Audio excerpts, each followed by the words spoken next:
Hello everyone, इस video में paper set 36 cover करेंगे और इसमें देखिए गणित का सेशन स्टार्ट होता है।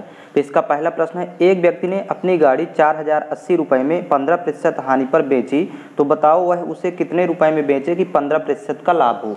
तो यहाँ पर देखिए 15% हानि का मतलब होता है यहाँ पर माइनस करेंगे तो 100% टोटल था। यदि 15% हानि पर बेच रहा है तो वो वस्तु 85% में बिकेगी और 85% की वैल्यू दिया है 4080। तो यहाँ पर लिख लेंगे 85% बराबर ये वैल्यू दे रखा है 4080 और हमें निकालना है, वो कह रहा है कि कितने रुपए में बेचे कि 15% का लाभ हो। अब 15% का यदि लाभ लेके बेचना है तो 100 धन 15 करेंगे तो 115% में बेचना होगा।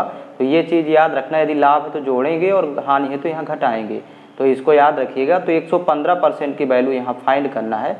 तो 85% की दिया था तो यहाँ से कैंसिल आउट कर लेते हैं 17 से, 17 पना 85, फिर यहाँ पर देखिए 17 दूनी 34 पे 6 68 हुआ, 17 चौको 68 और एक जीरो हो जाएगा। तो 5% की वैल्यू 240 है और 115% की फाइंड करना है। तो देखिए 5 से 115 बनाना है तो 23 का गुणा करेंगे, 23 पंचे 115, तो यहाँ भी 23 का गुणा कर देंगे तो देखिएगा 23 का जब शून्य से गुणा करेंगे तो शून्य होगा, फिर 23 चौको 92 की 2 हासिल 9, 23 दूनी 46, 46 9 55, तो यहाँ पर 5520 रुपये होगा 115% की वैल्यू। तो यही इसका उत्तर हो जाएगा। इसका ऑप्शन नंबर ए करेक्ट है।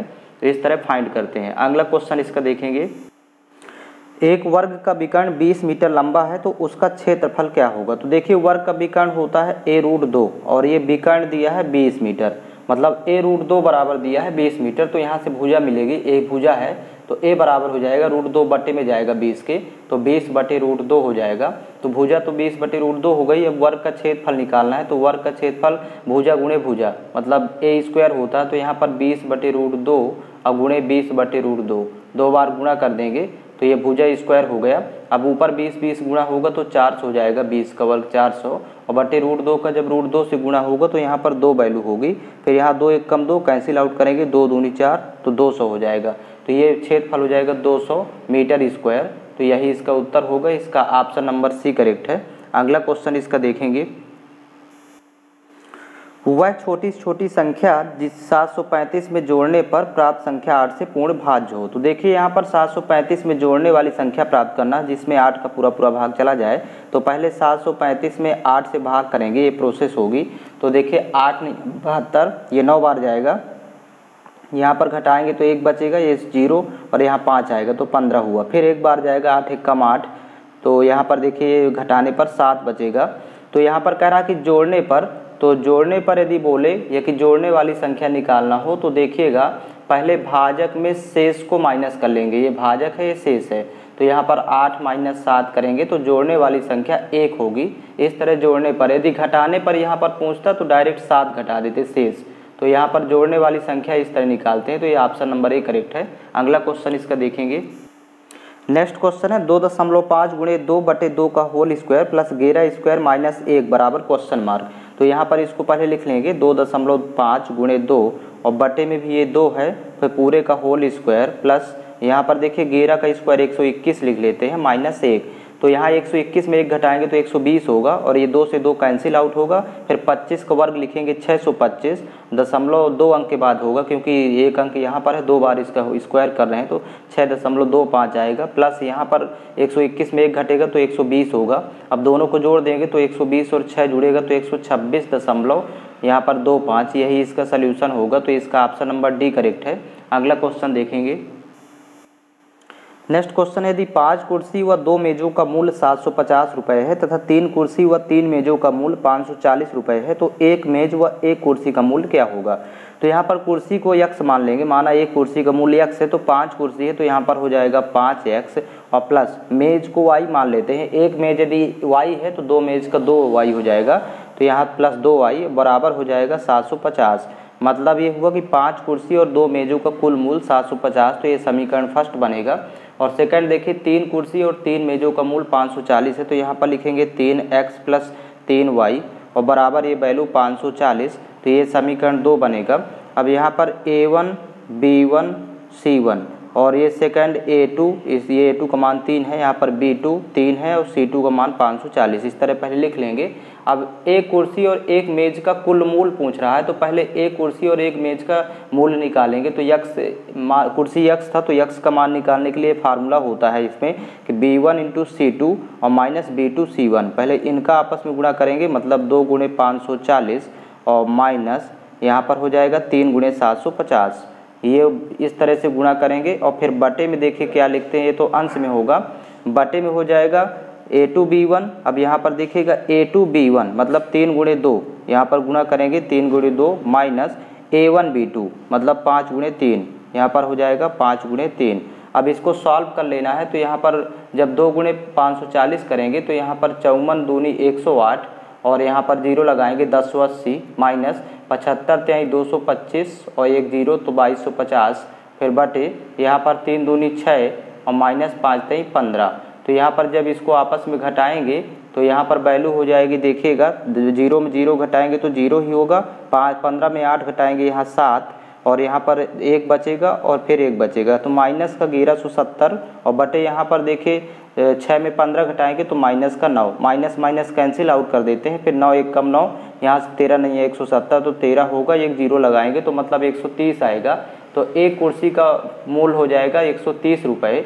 इसी तरह y की वैल्यू भी फाइंड करना है, y बराबर, तो y का फार्मूला होता है C1 इंटू A2, मतलब इनका आपस में गुणा करेंगे, ये लास्ट और फर्स्ट का, तो देखिएगा 750 गुणे 3 C1 A2 minus C2 into A1 मतलब 540 और 5 का गुणा करना है, तो 540 गुणे 5 और बटे में ये तो यहाँ पर सेम रहती है वैल्यू x और y में, ये नीचे वाली वैल्यू सेम रहती, तो 6 में जब 15 घटाएंगे तो माइनस करना होगा, तो ये बटे में माइनस करना ही लिखेंगे। अब यहाँ पर इसको सॉल्व कर लेंगे तो देखिए यहाँ वैल्यू हो जाएगी 2250, 750 गुणे 3 करने पर 2250 माइनस यहाँ पर 5 चौक 20 की 0 हासिल 2, 5 पचम 25 2 27 और एक जीरो लगाएंगे तो 2700 और बटे में ये माइनस 9 रहेगा। तो यहाँ पर इसको जब सॉल्व करेंगे तो 2250 में जब 2700 माइनस करेंगे तो यहाँ पर माइनस में ही वैल्यू आएगी। तो देखिए जीरो में जीरो घटाएंगे तो यहाँ जीरो, फिर 10 में 5 घटाएंगे तो यहाँ पर 5, फिर यहाँ पर 6 में 2 घटाएंगे तो 4, ये माइनस 450 होगा क्योंकि छोटे में बड़े मान को घटा रहे हैं। यहाँ माइनस 9 बटे में भी रहेगा तो माइनस माइनस कैंसिल, तो 9 अपना 45, ये 5 बार जाएगा तो 50 आएगा। तो एक मेज का मूल 50 रुपये और एक कुर्सी का मूल 130 रुपये, जब दोनों को जोड़ देंगे तो टोटल में हो जाएगा 130 और 150 जोड़ेंगे तो एक मेज और एक कुर्सी का कुल मूल 180 रुपये हो जाएगा। तो इस तरह फाइंड करना है, इसको याद रखिएगा। तो इसका ऑप्शन नंबर ए करेक्ट होगा। अगला क्वेश्चन इसका देखेंगे, क्वेश्चन नंबर 6 है, एक धनराशि 2 वर्ष पश्चात 1040 रुपये हो जाती है, तो यदि 2 वर्ष का साधारण ब्याज 40 रुपये है तो ब्याज की दर क्या होगी। तो यहाँ पर देखिएगा ये मिश्र धन दिया हुआ, क्योंकि समय के बाद जो राशि दी रहती है वो मिश्र धन, और यहाँ पर ब्याज भी दिया है। तो पहले तो मूलधन निकालेंगे, तो यहाँ मूलधन बराबर होता है मिश्र धन माइनस ब्याज, ये फार्मूला पता होना चाहिए, मिश्र धन माइनस साधारण ब्याज या ब्याज। तो मिश्र धन दिया है 1040 और माइनस ब्याज दिया है 40, तो मूलधन हो जाएगा 1000 रुपये। अब यहाँ पर दर निकालना है, ब्याज की दर, तो साधारण ब्याज की दर बराबर फार्मूला होता है ब्याज गुणे 100, जो कि ब्याज यहाँ दिया हुआ है 40, तो 40 गुणे 100 और बटे मूलधन गुणे समय। अब मूलधन यहाँ पर 1000 अभी फाइंड किए हैं, तो मूलधन गुणे समय दिया है 2 वर्ष, तो यहाँ पर बटे 2 होगा, तो 0 0 ये कैंसिल आउट हो जाएगा, 3 0 से 3 0, फिर 2 1 कम 2, 2 दूनी 4, तो यहाँ पर दर 2% होगी। तो इसका ऑप्शन नंबर देखिए फर्स्ट सही होगा। नेक्स्ट क्वेश्चन देखेंगे, क्वेश्चन नंबर 7 है, एक आयत की लंबाई 15 सेंटीमीटर तथा एक विकर्ण 17 सेंटीमीटर है, तो आयत का क्षेत्रफल क्या होगा। तो जब भी विकर्ण के साथ एक भुजा दी हो, जैसे यहाँ लंबाई दिया है तो दूसरी भुजा फाइंड करना है, तो ये विकर्ण का एक फार्मूला लिखेंगे, आयत का विकर्ण यानी विकर्ण का स्क्वायर बराबर होता है लंबाई का वर्ग धन चौड़ाई का वर्ग। तो इसमें वैल्यू पुट करके और दूसरी भुजा फाइंड करेंगे, तो विकर्ण दिया है 17, तो यहाँ पर लिखेंगे 17 का स्क्वायर बराबर, और लंबाई दिया है 15, तो यहाँ पर लिखेंगे 15 का स्क्वायर प्लस चौड़ाई यक्स मानेंगे तो यक्स स्क्वायर हो जाएगा। अब 17 का स्क्वायर 289 होता है बराबर 15 का स्क्वायर 225 और प्लस यहाँ यक्स स्क्वायर, तो 289 में 225 जब घटाएंगे तो यहाँ वैल्यू बचेगी 64 और बराबर यक्स स्क्वायर, तो स्क्वायर इधर आएगा तो पक्षांतर करेंगे स्क्वायर रूट लगेगा, मतलब 64 का वर्गमूल निकालेंगे तो 8 हो जाएगा। अब क्षेत्रफल निकालना है, आयत का क्षेत्रफल होता है लंबाई गुणे चौड़ाई, तो यहाँ पर देखिए लंबाई दिया हुआ है यहाँ पर 15 सेंटीमीटर प्रश्न में, और चौड़ाई 8 निकाल लिए, तो यहाँ पर हो जाएगा 15 गुणे 8 करेंगे तो वैल्यू हो जाएगी 15×120 और ये सेंटीमीटर स्क्वायर हो जाएगा। तो यही इसका उत्तर होगा। इसका ऑप्शन नंबर बी करेक्ट है। अगला क्वेश्चन इसका देखेंगे। क्वेश्चन नंबर 8वां देखिए 80, 20, 46, 15, 17, 14, 12 की माध्यिका क्या होगी। तो पहले हमेशा आंकड़ों को बढ़ते क्रम में लिखते हैं या घटते क्रम में, तो यहाँ पर आंकड़ों को बढ़ते क्रम में लिख लेंगे। माध्यिका जब भी निकालना हो आंकड़ों का तो बढ़ते या घटते क्रम में पहले सेट करते हैं। तो यहाँ बढ़ते क्रम में लिखेंगे तो मतलब छोटे से बड़े की ओर, तो सबसे पहले छोटा मान 12 आएगा, फिर इससे बड़ा आएगा 14, फिर इससे बड़ा है 15, फिर इससे बड़ा है 17, फिर इसके बाद आएगा 20 और इसके बाद होगा 46 और लास्ट में होगा 80। तो ये टोटल अब देख लेंगे कि आंकड़े कितने हैं। तो यहाँ पर 1, 2, 3, 4, 5, 6, 7, तो यहाँ पर ये 7 आंकड़े हैं। तो मतलब आंकड़ों की संख्या विषम है, और जब आंकड़ों की संख्या विषम हो तो बीच का मान होता है सीधा सीधा। 3 पद यहाँ के छोड़ देंगे फर्स्ट और 3 पद लास्ट, तो ये माध्यिका 17 हो जाएगी, बीचों बीच का मान होता है। तो ऑप्शन नंबर सी करेक्ट होगा। अगला क्वेश्चन देखेंगे। नेक्स्ट देखिएगा 9 नंबर क्वेश्चन है 5:4 के समतुल्य अनुपात है। तो यहाँ पर देखिए जिसमें सॉल्व करने पर 5:4 आएगा वो वही समतुल्य हो जाएगा। तो यहाँ पर सी नंबर ऑप्शन इसका करेक्ट होगा, क्योंकि इसको कैंसिल आउट करेंगे 25 से, तो 25 पंच 125, 25 चौको 100, तो यहाँ पर 5:4 फाइंड होगा। तो इसलिए ऑप्शन नंबर सी करेक्ट है। फिर नेक्स्ट क्वेश्चन है 12 पैसे कितने रुपए के बराबर है। तो पैसे को रुपए में कन्वर्ट करना है तो 100 से भाग करेंगे, 12/100 हो जाएगा। तो ये यहाँ पर देखिएगा इसको कैंसिल आउट करेंगे 4 से, 4 3 12, ये दोनों कट जाएंगे और यहाँ पर 25 चौको 100, तो ये 3/25 भिन्न बनेगी ये रुपए में। तो इसका ऑप्शन नंबर ए करेक्ट होगा। अगला क्वेश्चन है इसका। एक परीक्षा में 360 विद्यार्थी बैठे हैं, उनमें से 45% फेल हो गए, तो पास हुए विद्यार्थियों की संख्या क्या है। तो यहाँ पर यदि 45% फेल हैं तो टोटल तो 100% होते हैं, तो पास होंगे 55%, क्योंकि 45 और 55 100 होता है। तो हमें 360 का 55% फाइंड करना है। तो देखिए 360 गुणे यहाँ 55/100 हो जाएगा। अब ये कैंसिल आउट कर देंगे, 0 0 कैंसिल आउट, फिर 5 से 5 1 कम 5, 5 1 कम 5, यहाँ से 5 दूनी 10, फिर 2 से 2 1 कम 2, यहाँ से 18 दूनी 36। अब आपस में इनका गुणा कर देंगे 18 गुणे 11, तो ये वैल्यू आ जाएगी, पास हुए छात्रों की संख्या आ जाएगी यहाँ पर। तो 11 8 88 की 8 हासिल 8, फिर 11 8 88, सॉरी यहाँ 11 1 कम 11, 11 8 19, 198 छात्र पास होंगे। तो इसका ऑप्शन नंबर बी करेक्ट होगा। अगला क्वेश्चन देखेंगे।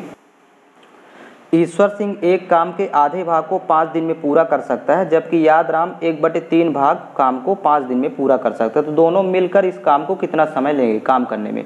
तो देखिए ईश्वर सिंह आधा काम मतलब 1/2 काम ये 5 दिन में करता है, तो पूरा काम करेगा 2 गुणे 5 करेंगे तो ये 10 दिन लगेगा पूरा काम करने में, अकेले पूरा काम करेगा 10 दिन में। इसी तरह यादराम है तो इसको वाई से रिप्रेजेंट करते हैं, वो 1/3 काम करता है 5 दिन में, काम का 1/3, तो पूरा काम करेगा 3 गुणे 5 करेंगे तो यहाँ पर हो जाएगा 15 दिन। अकेले यदि करेगा तो 15 दिन लगेगा।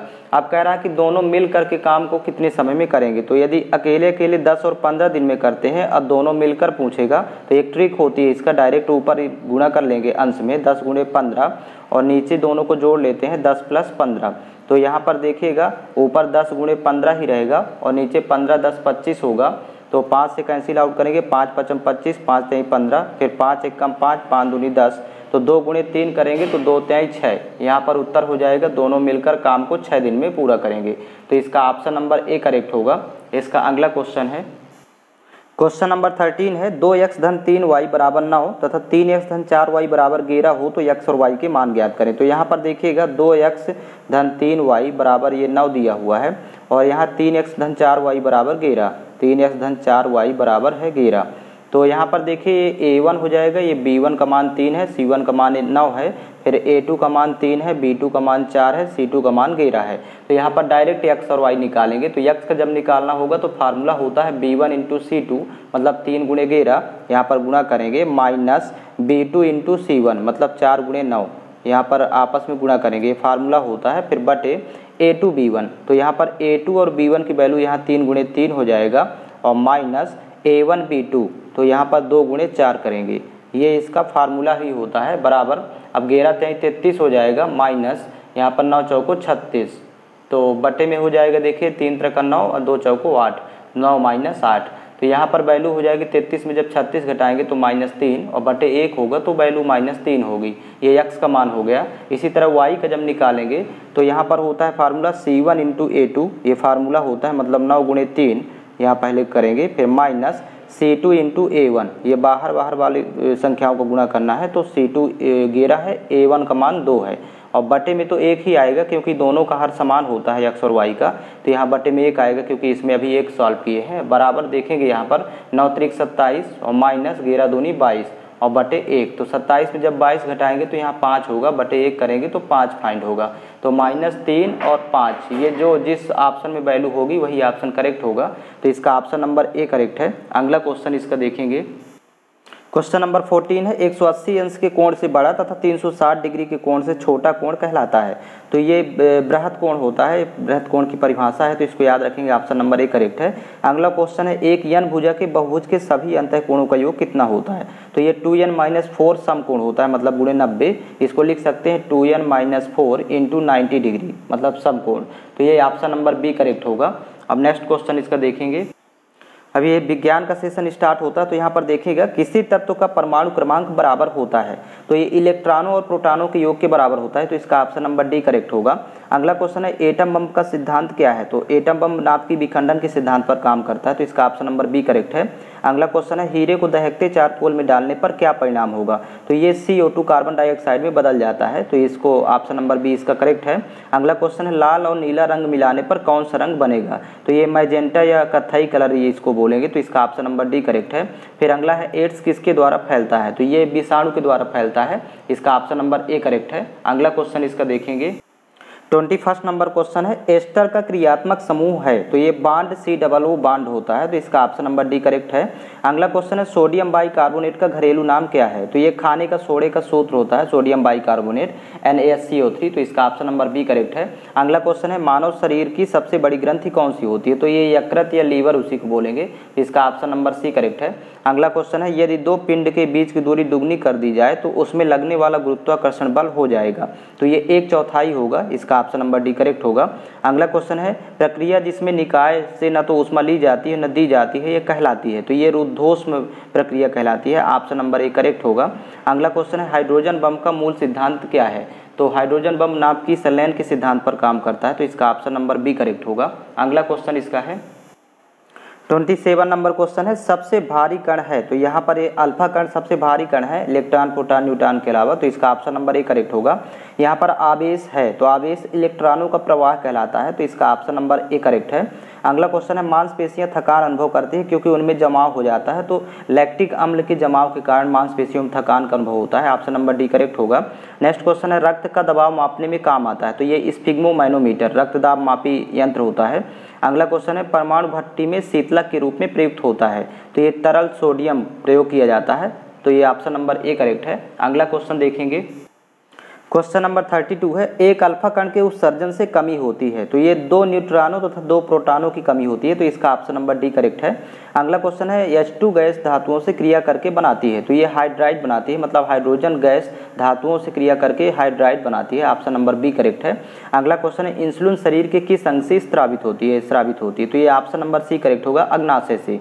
नेक्स्ट क्वेश्चन है हाइडल पावर में ऊर्जा का स्रोत क्या होता है। तो ऑप्शन नंबर ए करेक्ट होगा, पानी। अगला क्वेश्चन अब ये सामान्य ज्ञान का स्टार्ट होता है, देखिएगा नेक्स्ट। यहाँ पर देखिए 36 नंबर है गोवा कब स्वतंत्र हुआ। तो ये 1961 में स्वतंत्र हुआ था, इसका ऑप्शन नंबर बी करेक्ट है। अगला क्वेश्चन है टीपू सुल्तान कहाँ का शासक था। तो ये ऑप्शन नंबर सी करेक्ट होगा, मैसूर का शासक था। नेक्स्ट क्वेश्चन है एमनेस्टी इंटरनेशनल का मुख्यालय कहाँ है। तो ये लंदन में है, इसका ऑप्शन नंबर सी करेक्ट होगा। अगला क्वेश्चन है भारतीय स्वतंत्रता संग्राम के सेनानी को शेर पंजाब के नाम से जाना जाता है। तो ये लाला लाजपत राय को जाना जाता था शेर पंजाब के नाम से, ऑप्शन नंबर डी करेक्ट है। अगला क्वेश्चन देखेंगे। क्वेश्चन नंबर 40 है मानव अधिकार दिवस कब मनाया जाता है। तो ये 10 दिसंबर को मनाया जाता है, ऑप्शन में दिया नहीं, तो इनमें से कोई नहीं होगा। नेक्स्ट सारिस्का अभ्यारण्य कहाँ स्थित है। तो ये राजस्थान में स्थित है, इसका ऑप्शन नंबर डी करेक्ट है। नेक्स्ट है तुम मुझे खून दो मैं तुम्हें आज़ादी दूंगा, ये किसके शब्द हैं। तो ये सुभाष चंद्र बोस के शब्द थे, ऑप्शन नंबर सी करेक्ट है। नेक्स्ट क्वेश्चन है किस कानून को तोड़ने के लिए गांधी जी ने 1930 में दांडी मार्च किया था। तो ये नमक कानून तोड़ने के लिए, इसका ऑप्शन नंबर बी करेक्ट है। अगला क्वेश्चन है भारत के उपराष्ट्रपति बनने के लिए कम से कम कितनी आयु आवश्यक है। तो ये 35 वर्ष आवश्यक है, इसका ऑप्शन नंबर डी करेक्ट होगा। नेक्स्ट क्वेश्चन है अर्थशास्त्र किसने लिखा था, तो ये कौटिल्य ने लिखा था, यह विष्णुगुप्त भी उन्हीं को कहा जाता है। तो नेक्स्ट क्वेश्चन देखिएगा भटनागर अवार्ड निम्न में से किस क्षेत्र में उल्लेखनीय कार्य के लिए दिया जाता है, तो यहाँ पर देखिए ऑप्शन में दिया नहीं है, तो इसका ऑप्शन नंबर डी करेक्ट होगा। ये फिल्म, रंगमंच, साहित्य के क्षेत्र में नहीं दिया जाता, इसलिए इसका ऑप्शन नंबर डी करेक्ट है, इनमें से कोई नहीं। अगला क्वेश्चन देखेंगे, चीन का प्रसिद्ध धार्मिक विद्वान ह्वेनसांग किसके शासनकाल में भारत आया था, तो ये हर्षवर्धन के शासनकाल में आया था, इसका ऑप्शन नंबर ए करेक्ट होगा। अगला क्वेश्चन है निम्न में से किस राज्य में समुद्र तट नहीं है, तो ये ऑप्शन नंबर डी करेक्ट होगा, मध्य प्रदेश। अगला क्वेश्चन है इसका इंटरनेशनल पुलिस का मुख्यालय कहाँ स्थित है, तो इंटरनेशनल पुलिस का मुख्यालय ये ऑप्शन नंबर ए करेक्ट होगा, पेरिस। इंटरपोल का मुख्यालय पेरिस। नेक्स्ट क्वेश्चन है कथकली नृत्य भारत के किस राज्य से जुड़ा हुआ है, तो ये केरल से जुड़ा हुआ है, इसका ऑप्शन नंबर सी करेक्ट होगा। तो इसमें टोटल 50 क्वेश्चंस कवर कर लिए गए हैं और इसका नेक्स्ट क्वेश्चन पेपर आपको जल्द ही उपलब्ध हो जाएगा और प्लेलिस्ट बना हुआ है, तो आप वहां से फाइंड कर सकते हैं। चैनल के प्लेलिस्ट में पूरे प्रैक्टिस सेट एक साथ आपको उपलब्ध हो जाएंगे।